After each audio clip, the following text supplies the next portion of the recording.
Well, this is the third opportunity that I've had to talk to the community at these Wednesday night lectures. Well, I figure we have about 25 years before this information will be completely assimilated into the encroaching consumer society, the leveling of values that seems now to be an inevitable part of the globalizing of society.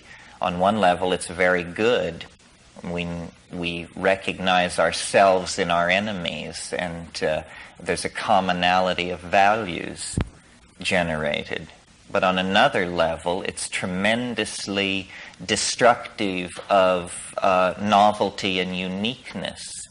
I mean, we're turning the whole planet into a white bread mall shopping culture, and the values of every other way of doing things is being subsumed to that. I talked a lot in these Wednesday night lectures and with the section about the importance of partnership societies in the human past, and how the nostalgia for these kinds of social arrangements have driven us throughout our experience of history. Well, it is nevertheless true that even today in the Amazon and perhaps in a few other relict environments, partnership societies exist. Partnership societies thrive and regulate themselves through a symbiotic relationship to plants that we call hallucinogenic plant shamanism, but which is actually almost a welding of the social organism into the natural surround in a way that feeds back into the psyches of these people and the structures of their society in a way that is very much promotes the conservation of equilibrium, something we have sadly lost touch with. So it's very important to preserve the options that have been discovered by people over the millennia, the options that allow a recreation of the sensory and psychic ratios that characterize the partnership society, in contrast to the kind of dominator society that we've lived under for such a long time. So it isn't a matter simply of preserving plants for medicines. It's really much more philosophically deep than that. It's the idea that a relationship to the vegetable matrix of the planet is what constitutes a Gaian resurgence, that it is plants that regulate the composition of the atmosphere, the temperatures of the oceans, so forth and so on, and that it is our lack of integration into that system that has precipitated the crisis of toxic 20th century potlatch civilization. By potlatch was a custom of the Northwest Coast Indians where they would, to show their wealth, destroy huge amounts of material so that houses would be burned, feathered blankets burned, totem poles burned in the potlatch in an orgy of destruction which proves your wealth. And we have assimilated and perfected this custom so that it is second nature to us. And the whole planet is a vast potlatch. We are robbing our children and their children of any sort of recognizable future by basically grabbing it all for ourselves. No other society in history has been so callous to human values that it condemned generations unborn of its own children to live in a desert. The main thing, I think, that comes out of an effort to formulate a psychedelic point of view, and I take it this is what we have been involved in, A psychedelic point of view means a point of view which honors consciousness. Consciousness is seen as the value to be maximized. That's what we want. We want more consciousness, better integration, better information, better models. We don't want to petrify ourselves or commit ourselves to a model that somehow then is found to be obsolete and inadequate. So what chiefly constitutes the psychedelic point of view, I think, is its open-ended and provisional nature, as opposed to every other ideology or point of view that's running around. We have to, what the psychedelic point of view is a kind of cultural relativism. We're trying to get a grip on who and where we are in the cosmos from a point of view not that of the American consumerist citizen, something else, something larger, deeper, broader, more touched by the cosmic, more touched by a sense of the past and of destiny. So I have said this many times, but I want to say it now in a slightly different context and discuss it. The statement of the British enzymologist J.B.S. Haldane, who discovered enzymes, so he became an enzymologist, a logical move. Haldane said, the world is not only stranger than we suppose, it is stranger than we can suppose. And this is something that we have not entertained very seriously as a possibility, especially the cheerful characters in the white coats with the clipboards. The assumption has always been that man's mind, notice the gender slant, man's mind is sufficient for the cognition of the cosmos. This is not all that surprising, though it is patently idiotic. It is not all that surprising when you think about the fact that as recently as, let's say, 1830, people believed the Earth was 4,000 years old. As recently as 1480, the New World was unsuspected to exist, or it was suspected by a few wild-eyed map makers and mad sailors. But conventional knowledge held that, you know, the Eurasian landmass in connection with Africa, that was it. So when we look back into our recent past, we discover tremendous epistemic naivete. That means people didn't know what was going on. They weren't even close. And yet we are asked to believe that somewhere after Darwin and before now, it was all figured out. And now we view the universe from a lofty pinnacle of integrated understanding. Now the physics explains biology, biology explains culture, culture explains sociology, so forth and so on. Well, this is really whistling past the graveyard, because meanwhile the visible consequences of this understanding are spreading chaos, dissolution of values, an inability to control technology, an inability to set reasonable political goals such as moderation of population growth and carry them out.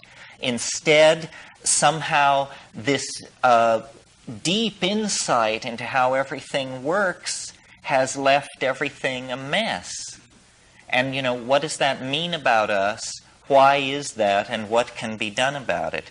Well, I think the problem is that we have too long ignored the possibility that reality is stranger than we can suppose. I mean, let this reverberate in your mind. Not that means no model will ever work. It means it will always be provisional. that the understanding of what it is will always recede ahead of any epistemic program to describe, enclose, explain. This is all a fallacy if you believe that you are embarked on a finite project where eventually you will issue a white paper and that will explain how the boar ate the cabbage. It's not to be explained. And we have, I think because of unique characteristics of the male ego, chosen to operate with the assumption that we can understand, that the human mind can in fact grok larger and larger levels of embeddedness and make sense of them. What the psychedelic experience, number one, and point of view, number two, is saying is that we have the means present at hand to completely explode this nonsensical fiction of certitude. And yet we choose not to confront it. This is why I first proposed calling this Facing the Answer. Because the answer about how you understand the universe is the same answer that you get when you ask the question, how am I to understand my own life? It can't be understood. It is a receding mystery. It is a continuing carrot. It cannot be brought under the aegis of rational apprehension. It says in Moby Dick, reality outran apprehension. It always outruns apprehension, because apprehension is the primitive functioning of the primate neural network. And reality, who knows? Who would even care to take a guess, you know? It's a mystery. You do not measure the depth of a universal mystery with the neural network of a primate. Our role is not to understand, but to appreciate. To appreciate. We have an immense capacity for resonance with beauty, aesthetic awareness, appreciation of form, appreciation of how things go together. Notice this word appreciation, appreciation. If you don't know what's going on at a dinner party, in a corporation, in an environment, then the best course is to keep your mouth shut and pay attention and try to appreciate the situation. It's ridiculous to attempt to seize the tiller of reality because we don't even know where we want to go. So the notion that by creating these models of reality which are not acknowledged as models, but which are called scientific truth, we betray ourselves down the primrose path that leads to dreary, dusty death. Because what we do is we take the poetry out of being. We extract the poetry from being by the assumption of the mundane. The banality of modernity is what I call this. The banality of modernity, the steady flattening of values so that nothing means much. You know, the sense of outrage over political mistreatment of the underprivileged, or the sense of outrage as a society slips toward the abyss, or the sense of outrage when people mistreat you, is muted. Everything is flattened by the banality of modernity. This is the heritage of all the bad little boys of the 19th century. Nietzsche and Darwin and Hegel and Schopenhauer. These clowns were on a bad trip, and they were loud about it. And what they give us is a universe devoid of soul. Man looms larger and larger. Notice the gender slant. Man looms larger and larger in the picture. And what this ushers into is fascism, pure and simple. And it's not surprising, because this calling forth of the image of man into larger and larger perspective has been the program of monotheism for 3,000 years. It has been a relentless accentuation of the centrality of the human image, the male dominant human image. And in the transmutation of Hellenistic Judaism that becomes Christianity, the final apotheosis of this point of view is created in the notion that man can be God. That's it. And it is hailed as a tremendous infusion of existential validity into the human image, the greatest stride ever, the greatest single stride ever taken in the definition of human ontology. Well, I would like to suggest to you it was the greatest backward step ever taken, because what it did was it shoved nature further and further into the background. Nature is something from which we torment her secrets. This is Francis Bacon. We torture nature to obtain her secrets. The world is created for man.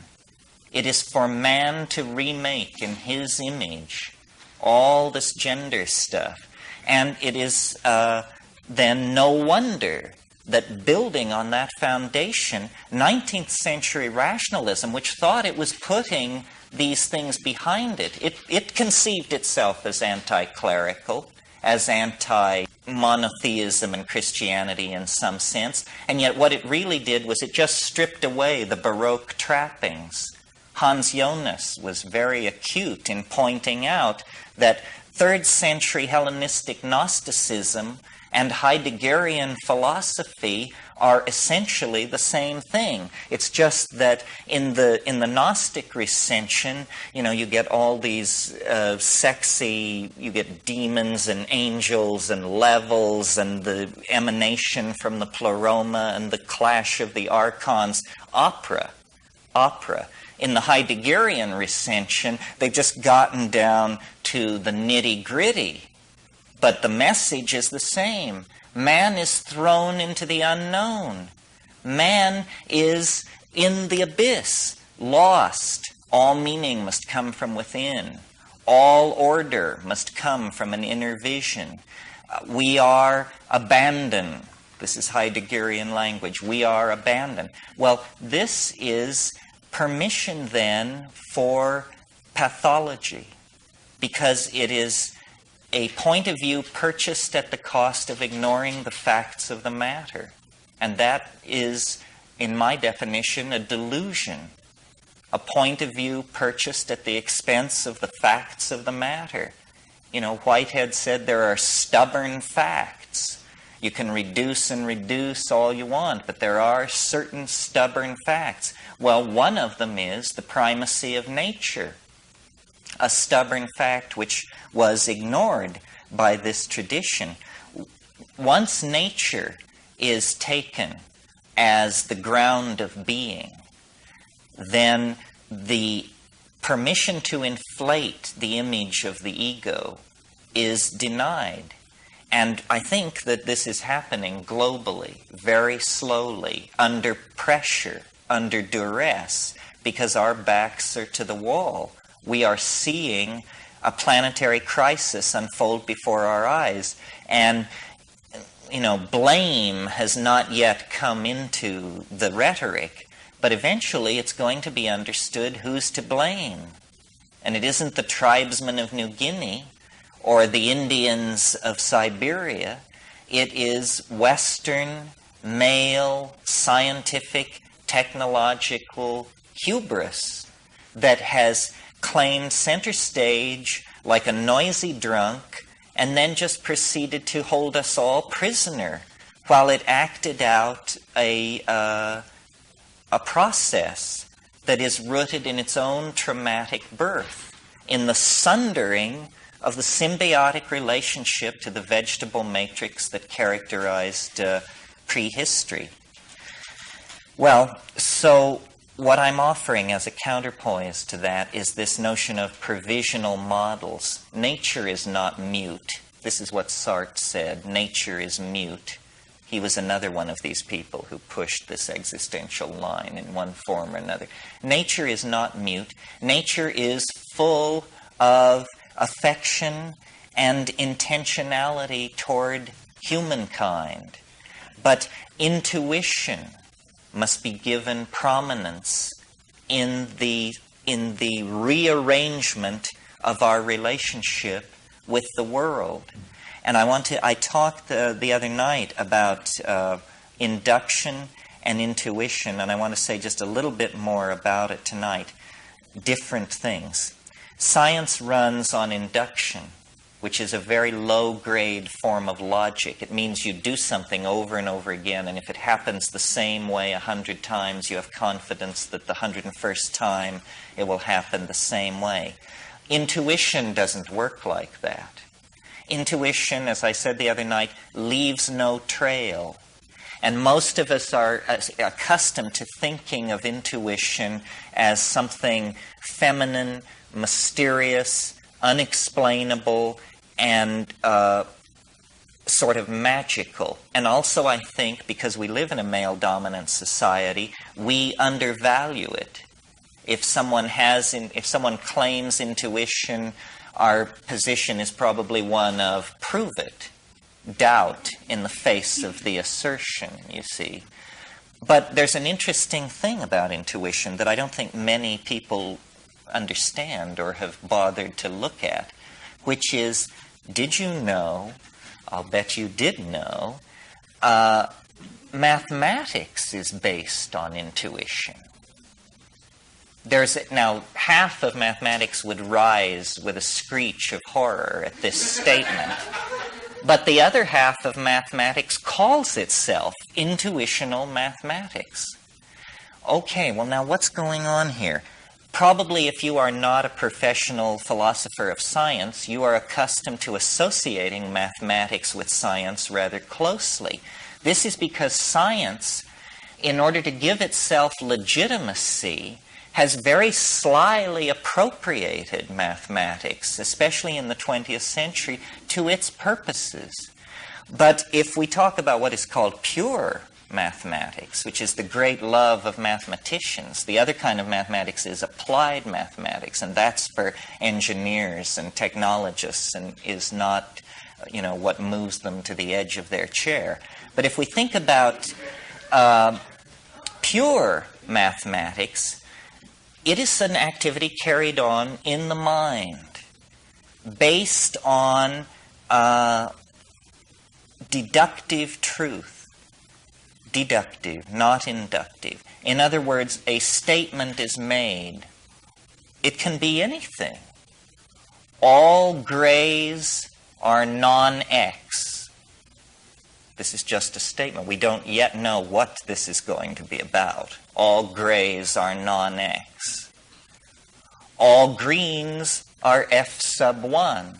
What we're putting in place are a set of statements that appear nonsensical, but what we will assert is that we should seek a relationship between them and that will then show us something. And this is how mathematics really works. It has very little to do with number. It has to do with the conceptualizing of relationships, conceptualizing them, and then exploring your intuition about these conceptions. And then the third and very late stage is you write a formal statement of your cognitive activity around these assumptions. So you see, mathematics is entirely intuitional. It leaves no track. It is drawn from this other domain. Well, why has it been appropriated by science? Well, for a very funny and not well understood reason. Mathematics has been appropriated by science because mathematics has an uncanny ability to describe nature. Completely uncanny. Now, you may have never asked yourself, why is mathematics such a powerful tool for the description of nature? Maybe you thought that somebody else can answer this and that it's not a problem. Well, I've got news for you. It is a problem. Nobody has any good ideas about why mathematics describes nature, but notice that mathematics is an intuitional activity. An intuitional activity describes nature without the intercession of inductive science.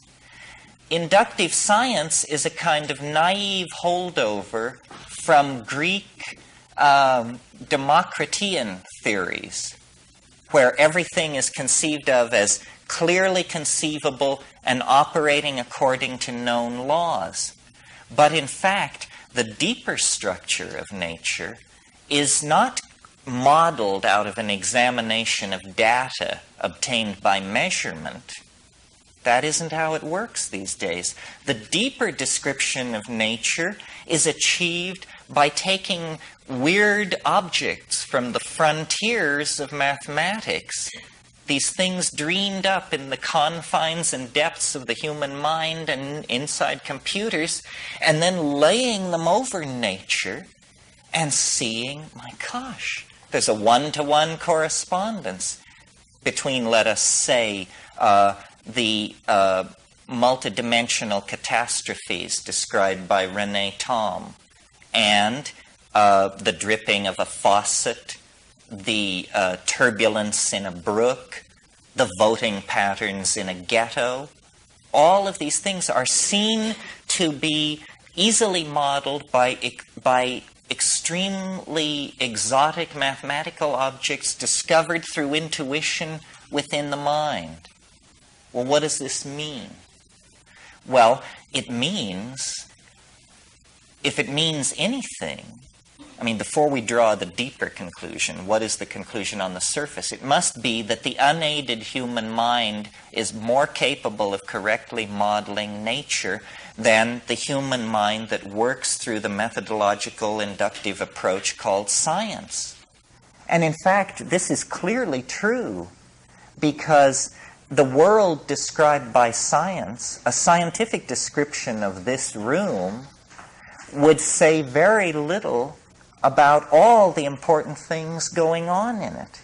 A scientific description of this room would leave out personality, would leave out linguistic intent, would leave out the uniqueness of each of us. For science, we are merely members of the human species. Again, this flattening, this reductionism, this betrayal of the quintessence of the phenomenon in a desperate effort to achieve closure in the modeling process. And so then you do achieve closure, but the model is always inadequate. It's always inadequate. So then there's this sense of frustration. We can't get closure with the model unless we tell a lie, unless we deny the complexity, the interrelatedness, the soulness, the spiritness, the mindfulness. All of these things are, for science, what are called secondary properties. They are epiphenomenal. They are only an aspect of your point of view, like an iridescence on a butterfly's wing or something like that. In fact, that is the classic reductionist definition of consciousness. It is an iridescence that appears on the surface of neural processing that we mistake for true being. And yet somehow we are embedded within this iridescence, and it is from within this iridescence that we launch the descriptive models that then deny our existential validity. Well, so this has been an onanistic exercise, is one way of putting it, and there must be others. Okay, so then what is the path of intuition in relationship to nature that is different from the path of science? In a way, it's only a shift of emphasis. William Blake said, attend the minute particulars. Attend the minute particulars. This is very good advice for science, and it is very good advice for mathematics.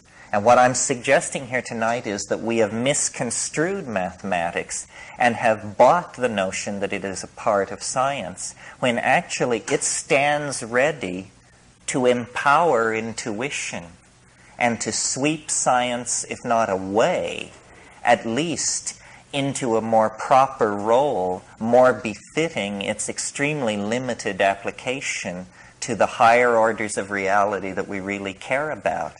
I mean, science is really, it's the plumbing level of reality. It doesn't catch, the integrated nature of language, the evolution of fairy tale, the dynamics of love affairs, the quintessence of genius. These are the things that as human beings structure and constellate and guide and inform our world.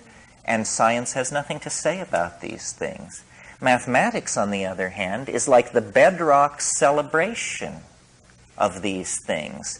It empowers intuition. It discovers intuition to be the most powerful epistemic tool that we have. More powerful than induction, more powerful than deduction. Intuition is the unifying of experience into a gestalt image of the world, a coming together within the organism of a correct imaging of the world. Now, what do I mean by correct imaging? All I mean is a provisional image that carries you to the next moment. This is all we can hope for at this stage.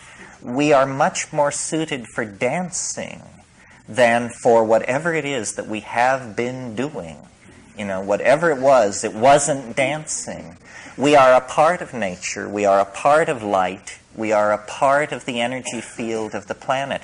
We are not its keeper in the sense that it is not given unto us to understand it. That was all a horrible misunderstanding. The idea that we should understand reality and then somehow make something of it. Alfred North Whitehead said that understanding is the apperception of pattern as such. As such. That's all. So here we have a room full of people. Well, it's a pattern. It's many patterns. It's the pattern of how men and women are mixed together statistically as we scan from left to right. If I see a pattern there, I know something about the crowd. I understand something about the crowd. The pattern tells me something, and I call that understanding. But we could analyze the crowd from the point of view of the distribution of young people and old people, or people in colors in the red-blue spectrum as according to the yellow-white spectrum. Each one of these things is a way of analyzing the pattern in the room.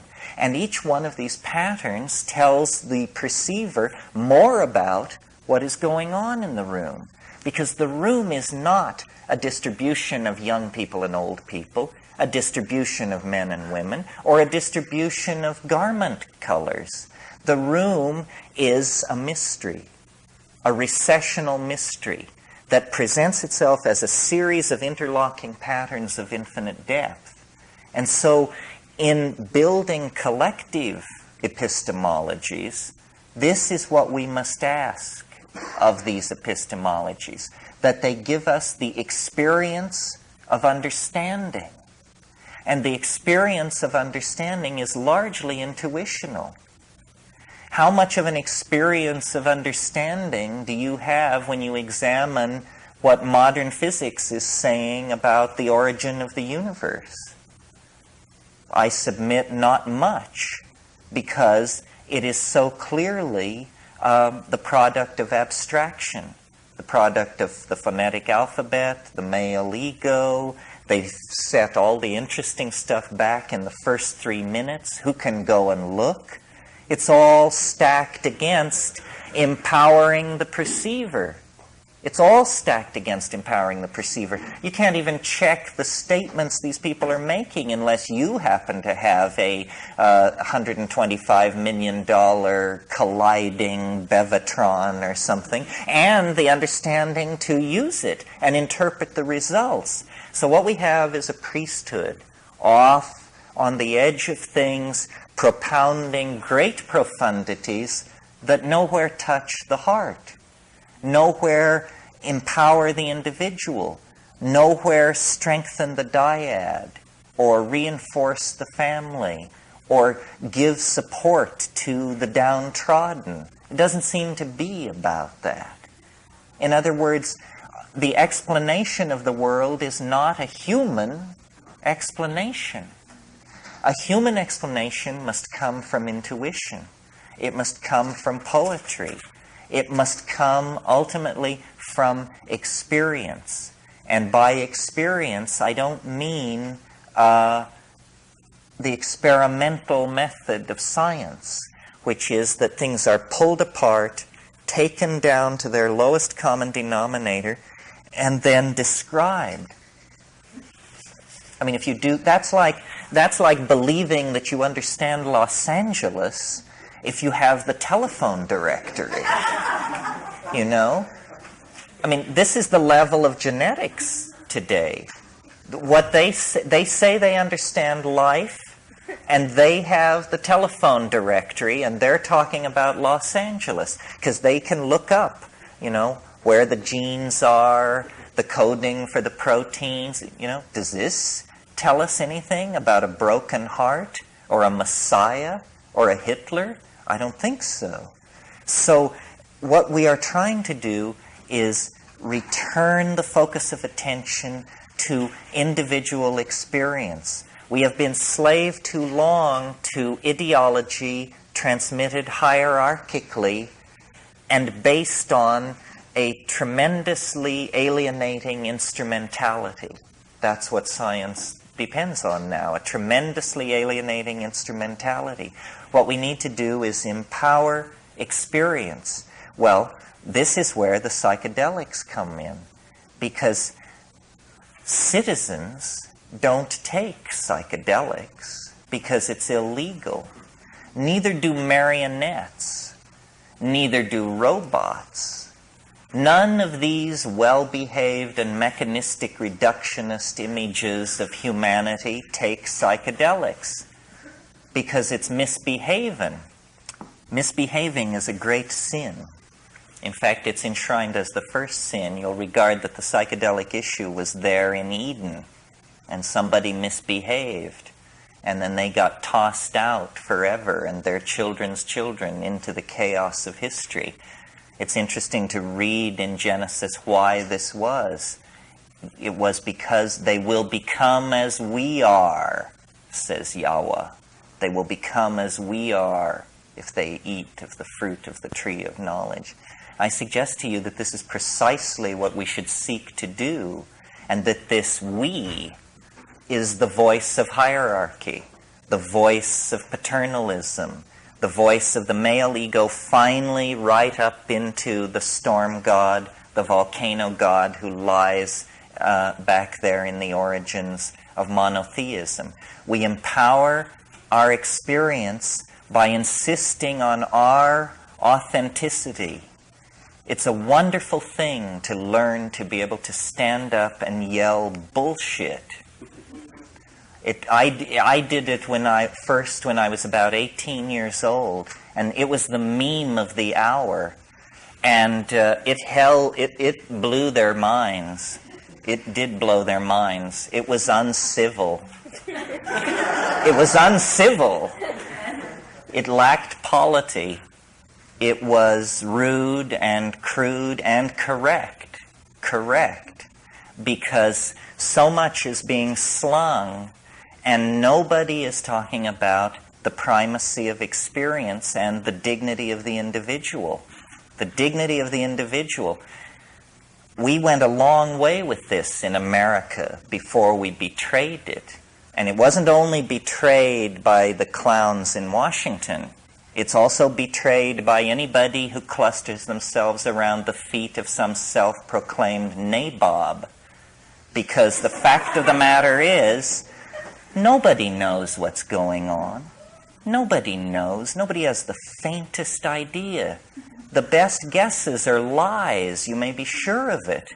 And so to pretend that one human being will lead another out of the dark night of ignorance and into the shining light of truth is ludicrous, absolutely grotesque, a product of this empowering of the human image that has gone on through several thousand years of dominator culture.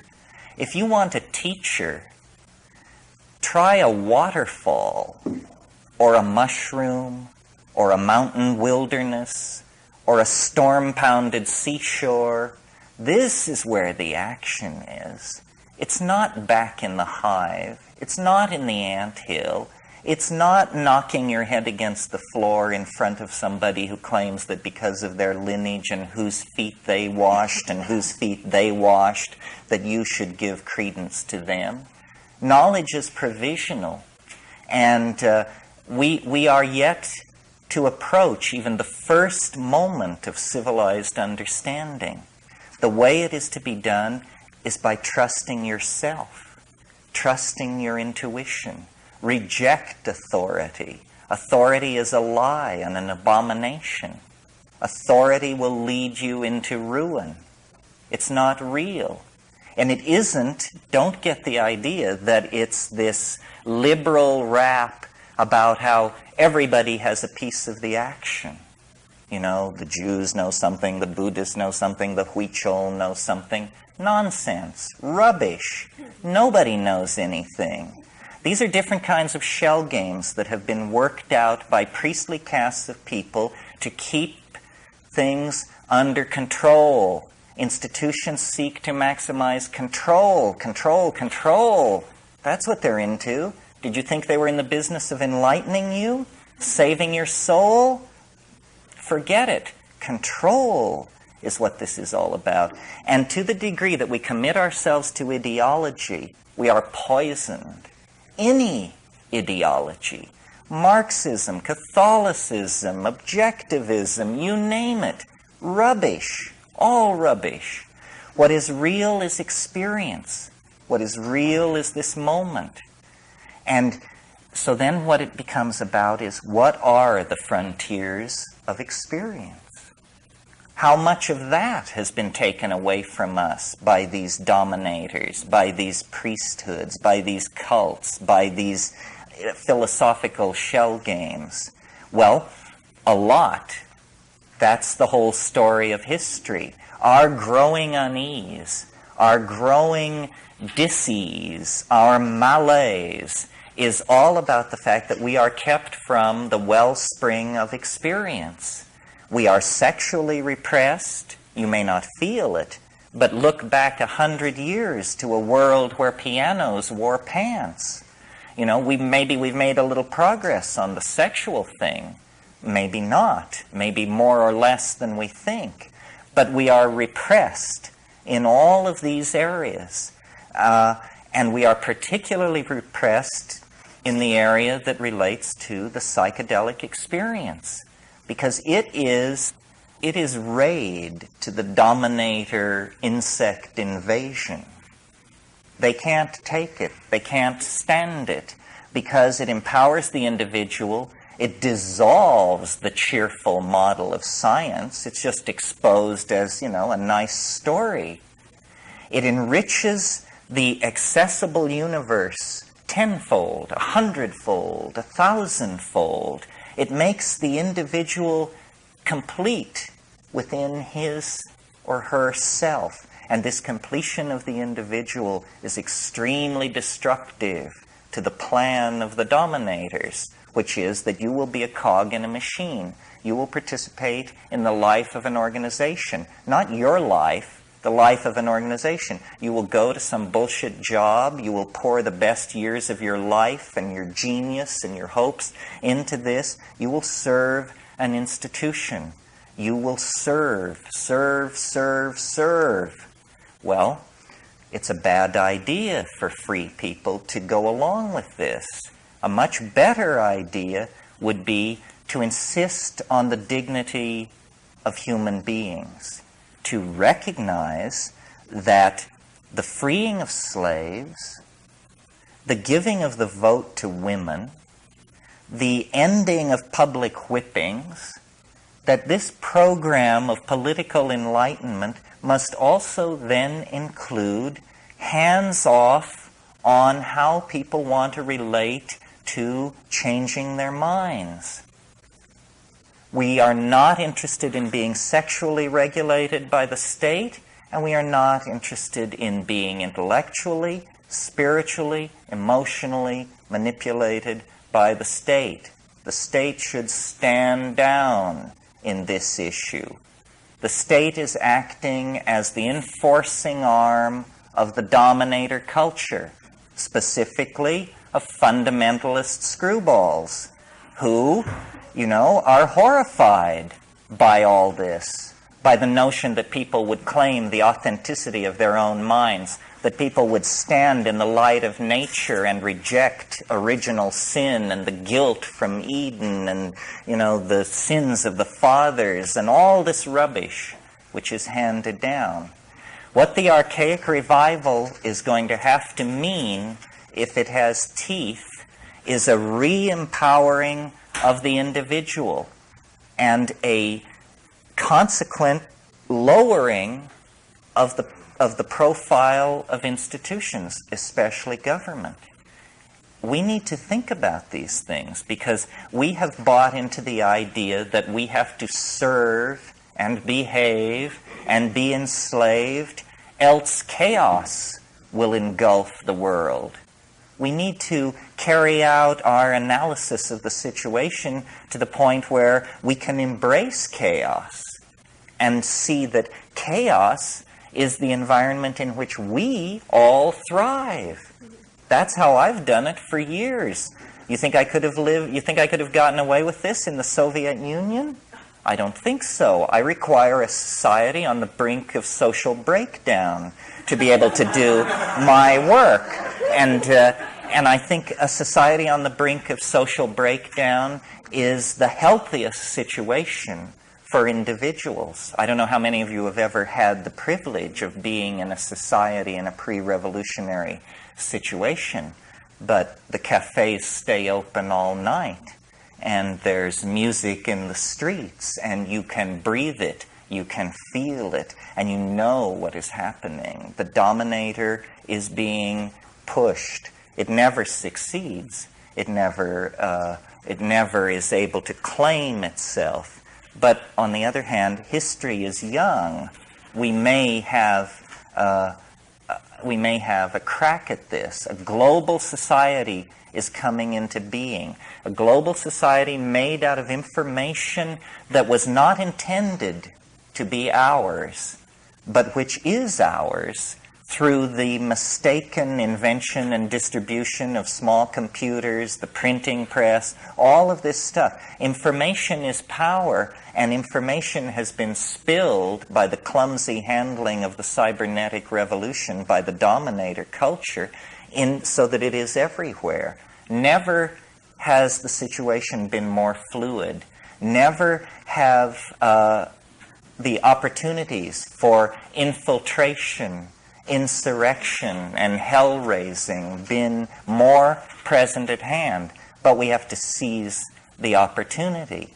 We have to seize the opportunity because the world doesn't have that much more to run unless somebody begins to shake the apple cart.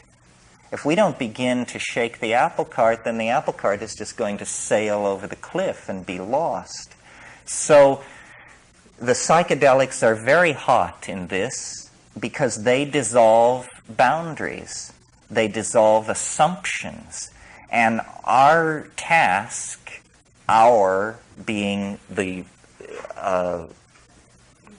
everyone who seeks self-empowerment through experience, our task is to dissolve the assumptions of the dominator culture and make it impossible for it to work. This, I think, is already happening. We have nature on our side. you see. Nature is beginning to kick up. And, it may alarm you that they're cutting down the Amazon rainforest, but imagine if you were the clown who owns it, how alarmed he is. He sees it as an investment. He thinks he owns it. And when he sees that it's being destroyed, he's extremely alarmed. The fact that nature is itself being seen as a limited resource is a tremendous tilt to our side, because the provisional model, psychedelic, open-ended partnership way of doing being destroyed, he's extremely alarmed. The fact that nature is itself being seen as a limited resource is a tremendous tilt to our side, because the provisional model, psychedelic, open-ended partnership way of doing things is the only style that can perhaps seize the controls of this sinking submarine and get it back to the surface so that we can figure out what should be done. If we continue as we have, then, we're doomed. And the judgment of some higher power on that will be, they didn't even struggle. They went to the boxcars with their suitcases and they didn't even struggle. This is too nightmarish to contemplate. We're talking about the fate of a whole planet. Why are people so polite? Why are they so patient? Why are they so forgiving of gangsterism and betrayal? It's very difficult to understand. I believe it's because the dominator culture is increasingly more and more sophisticated in its perfection of subliminal mechanisms of control. And I don't mean anything grandiose and paranoid. I just mean that through press releases and sound bites and the enforced idiocy of television, the drama of a dying world has been turned into a soap opera for most people. And they don't understand that it's their story and that they will eat it in the final act if somewhere between here and the final act they don't stand up on their hind legs and howl. So this whole effort to bring the psychedelic experience back into prominence is an effort to empower individuals and to get them to see that we are bled of our authenticity by vampirish institutions that will never of their own accord leave us alone. There must be a moment when the machinery and the working of the machinery becomes so odious that people are willing to stride forward and throw sand on the track and force a reevaluation of the situation. And it's not done through organizing. It's not done through vanguard parties or cadres of intellectual elites. It's done through just walking away from all of that. Claiming your identity, claiming your vision, your being, your intuition, and then acting from that without regret, cleanly, without regret.